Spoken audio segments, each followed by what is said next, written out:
pia mshiriki Mr. wa drama yeye bana hakuwepo kama nilivyokuambia kwenye nafasi ya kwanza, ya pili, even ya tatu, lakini wa drama alizawadiwa shilingi milioni 1 za Kitanzania, lakini pia kiwanja, na amepewa vitu hivyo kuonyesha heshima kwamba amejitahidi kwa nafasi yake na kwa ukubwa wake, licha ya kwamba ni mara ya kwanza tulikuona comedy before, lakini yeye amekuja kama mzinduzi, kwamba amekuja kama muasisi pengine kwenye haya mashindano kwa kuleta hiki kipengele au kwa kuibuka na kufanya vizuri kwenye hiki kipengele cha comedy. So amepewa kiwanja, of course ni vitu ambavyo hope vinaweza vikampushi kwa namna moja au nyingine, tofauti na kwamba asingepewa chochote.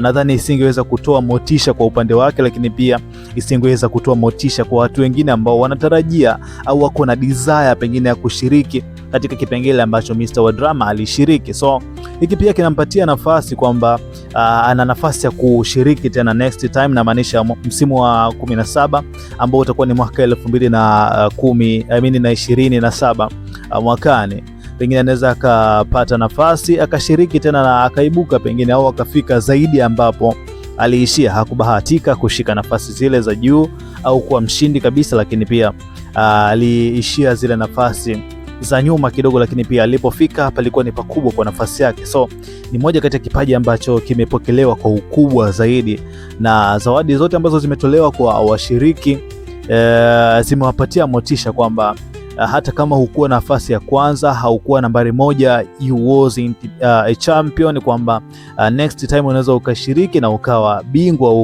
ukawa mshindi pengine nafasi ya kwanza. By the way, mashindano yameisha namna kama hiyo hapo PSS msimu wa 16.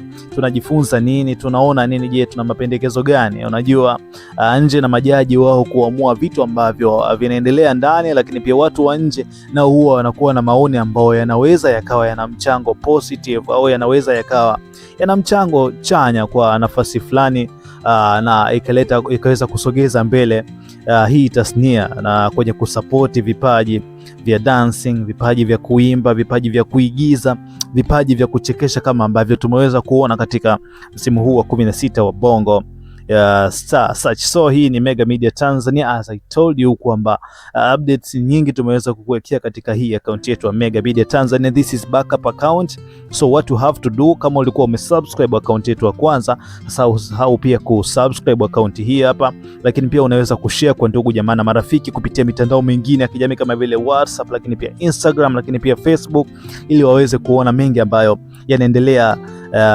kupitia akaunti zetu za mitandao yote ya kijamii. Tunapatikana kama Mega Media Tanzania, Instagram, TikTok, Facebook, lakini pia Thread tunapatikana kama Mega Media Tanzania. Kote unaweza kutufuatilia na ukapata kile ambacho kinakufaa, ndugu mpenzi mtazamaji. Bwana, mimi ni Balamatizi, Balama Tanzania, the king of positivity, na kutakia utazamaji mwema wa haya mengine ambayo tunaweza kukushushia katika akaunti zetu zote za mitandao ya kijamii ya Mega Media Tanzania.